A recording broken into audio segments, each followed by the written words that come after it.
ওয়ালাইকুম। আলহামদুলিল্লাহ আমাদের মাশরুম সেন্টারের মাশরুমগুলো অনেক ভালো হইতেছে এবং নতুন প্যাকেট আমরা প্রথম ফলন উঠাইছি। এই যে এগুলাতে দ্বিতীয় ফলন আসতেছে, এই যে মাশরুম আসতেছে আবার, কিন্তু দ্বিতীয় ফলন আসতেছে।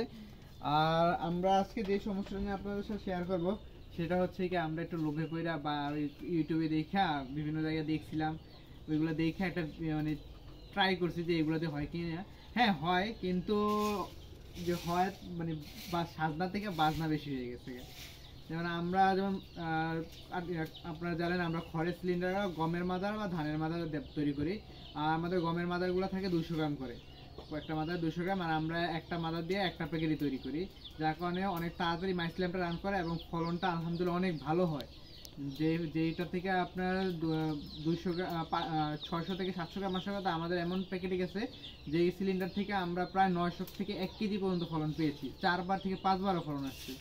তো আমি ইউটিউবে বা ফেসবুকে বিভিন্ন জায়গায় দেখতাম যে আমাদের 500 গ্রামের রেডি স্পন দিয়া খড়ের সিলিন্ডার তৈরি করে।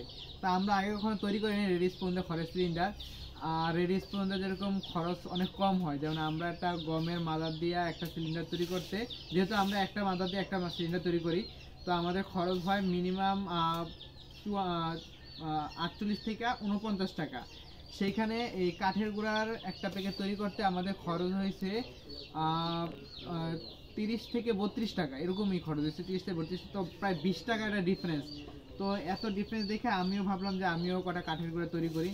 হ্যাঁ, আমি প্রায় কাঠের গুঁড়া দিয়ে রেডি স্পুন দিয়ে বানাইছিলাম প্রায় 50টা প্যাকেট, তার মাধ্যমে প্রায় 30টা প্যাকেটে মাশরুম মাইসিলাম রান হয়েছে এবং ওইগুলোতে মাশরুম বের হয়েছে। আর বাকি আছে আর 20টা প্যাকেট, 20টা থেকে 12টাতে কোনো মাইসিলামে রান করার কোনো খবর নেই। একটু কাছে দেখাও যে এটা প্রায় 20 দিন সময় হয়ে গেছে, মানে যেরকম প্যাকেট করছে সেই রকমই আছে।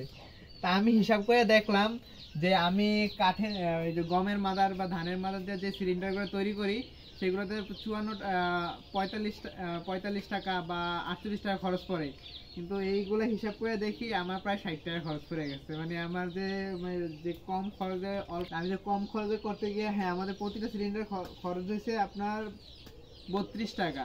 তো সেইখানে তো 50টা সিলিন্ডারে হচ্ছে 30 টাকা হচ্ছে সাদা হয়েছে, মাইসিলাম রান হয়েছে, আর 20টা তো রয়ে গেছে, ওইগুলো তো আমার খরচই পড়ছে। তো আমি সবগুলো অ্যাভারেজে গড় হিসাব করে দেখলাম আমার সিলিন্ডার খরচ পড়ছে 54 টাকা, 54 থেকে 60 টাকা হচ্ছে এগুলো এখন। তা আমি বলবো না যে কাঠের গুঁড়ার যে রেডি স্পুন 500 গ্রাম রেডি স্পুন দিয়ে সিলিন্ডার তৈরি করে সিলিন্ডার হয় না। হ্যাঁ সিলিন্ডার হয়, কিন্তু এগুলোতে ফলন কম হয়, ফলন কম হয়, দ্বিতীয়ত এগুলোতে ছত্রাক ভাইরাস আক্রমণ করে, গ্রিন ফাঙ্গাসটা বেশি আক্রমণ করে, যার কারণে সিলিন্ডার নষ্ট হয়ে যায়, সিলিন্ডার নষ্ট হওয়ার ঝুঁকি অনেক বেশি থাকে।